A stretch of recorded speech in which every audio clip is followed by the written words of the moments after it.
Hello everyone. आज की इस वीडियो में हम लोग रियल एनालिसिस की शुरुआत करने जा रहे हैं।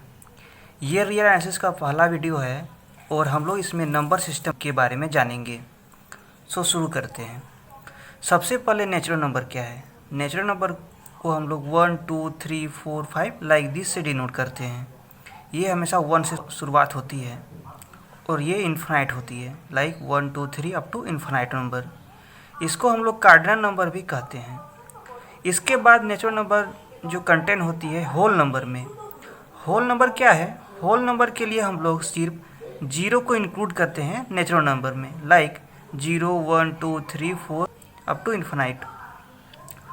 इस सेट को हम लोग होल नंबर कहते हैं। इसके बाद होल नंबर जो कंटेन होती है वो होती है सेट ऑफ इंटीजर्स में। इसको जेड से डिनोट किया जाता है। जेड इज इक्वल टू, यहाँ पे होल नंबर तो होगी लाइक 0 1 2 3, बट इसमें नेगेटिव नंबर भी होगी, negative of this number like -1 -2 -3 and up to minus infinity. इसे इंटीजर कहते हैं। अब इंटीजर के बाद आती है रेशनल नंबर की बारी। इंटीजर जो है रेशनल नंबर में कंटेन होती है। रेशनल नंबर को हम लोग क्यू से डिनोट करते हैं और ये एक सेट होगी जिसकी एलिमेंट होगी ऑफ द टाइप P/Q, जहाँ पे P और Q इंटीजर होती है और Q जो है नॉन जीरो होती है। इसे रेशनल नंबर कहा जाता है। अब रेशनल नंबर के बाद बारी आती है रियल नंबर की। रियल नंबर को हम लोग R से डिनोट करते हैं, कैपिटल R से। जो भी नंबर इस रियल लाइन में आती है उसे रियल नंबर कहा जाता है। यहाँ पे 0 1 2 ये सब तो इंटीजर है, बट इसके बीच में जो भी नंबर आएगी उसे रियल नंबर कहा जाता है। जीरो से इधर जितने भी रियल नंबर हैं उसे पॉजिटिव रियल नंबर कहा जाएगा और जीरो से जो इधर लाई करेंगे उसे नेगेटिव रियल नंबर कहा जाएगा। लेकिन यहाँ पे जीरो जो है इसे ना तो पॉजिटिव रियल नंबर कहा जाता है ना तो नेगेटिव। अब आप लोग से एक क्वेश्चन है, आप लोगों को बताना है कि जीरो एक इवन नंबर है या ऑड नंबर है। तो आप इसे कमेंट करके आप बता सकते हैं। अब इसके बाद रियल नंबर के बाद अब बारी आती है कॉम्प्लेक्स नंबर की। रियल नंबर एक सबसेट है कॉम्प्लेक्स नंबर की। इसे कैपिटल C से डिनोट किया जाता है। यहाँ पे कॉम्प्लेक्स नंबर में रियल नंबर तो होगी, बट इसके साथ ही एक इमेजिनरी लाइन हम लोग खींचते हैं और इसके इस प्लेन में जितने भी नंबर होंगे उसे कॉम्प्लेक्स नंबर कहा जाता है।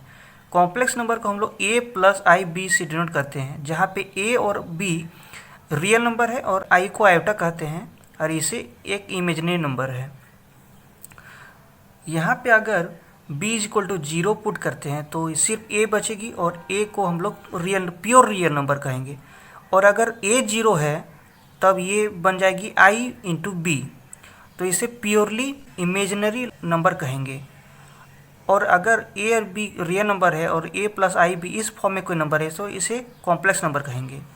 तो यहाँ पे ध्यान देने की बात है कि रियल नंबर को भी एक कॉम्प्लेक्स नंबर कहा जा सकता है, बट एक कॉम्प्लेक्स नंबर को रियल नंबर नहीं कहा जा सकता है जहाँ पे B 0 नहीं हो। I hope you understood all the facts up to here. इसके बाद हम लोग और एक पॉइंट को देखते हैं, इर्रेशनल नंबर, जिसे हम लोग Q कॉम्प्लीमेंट से डिनोट करते हैं।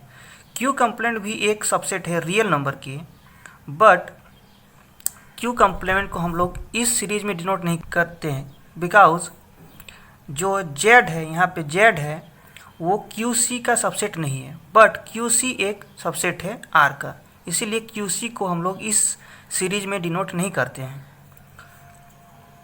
और एक पॉइंट ये भी है कि Q यूनियन QC, मतलब कि अगर हर एक रेशनल नंबर यूनियन करते हैं हर एक इरेशनल नंबर को रियल नंबर मिलेगी।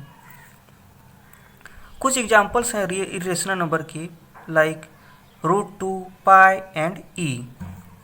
अगर हम लोग डेसिमल फॉर्म में इरेशनल नंबर को जानना चाहते हैं तो इसे कहा जा सकता है non terminating non repeating decimal form. Like for this example √2, अगर हम लोग √2 को डेसिमल फॉर्म में लिखते हैं तो ये इस प्रकार लिखी जा सकती है, लाइक 1.414213 अप टू इन्फिनिटी।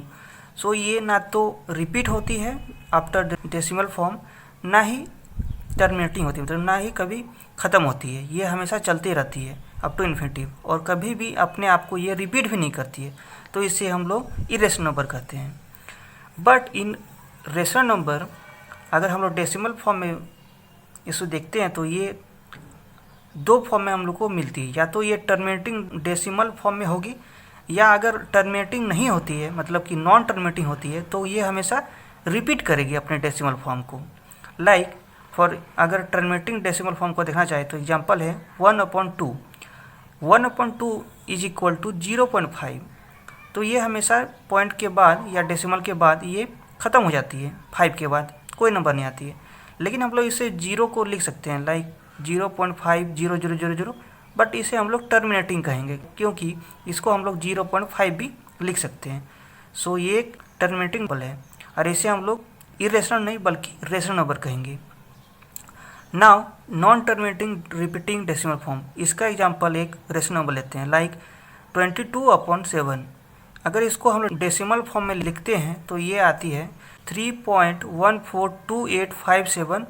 फिर ये अपने आप को रिपीट करेगी, लाइक इसके बाद फिर आएगी 142857, फिर आएगी 142857। सो ये हमेशा रिपीट करेगी ये 6 नंबर। सो इसको हम लोग रिकरिंग फॉर्म में लिख सकते हैं 3.142857 और यहाँ पे रेकर के साइन देते हैं।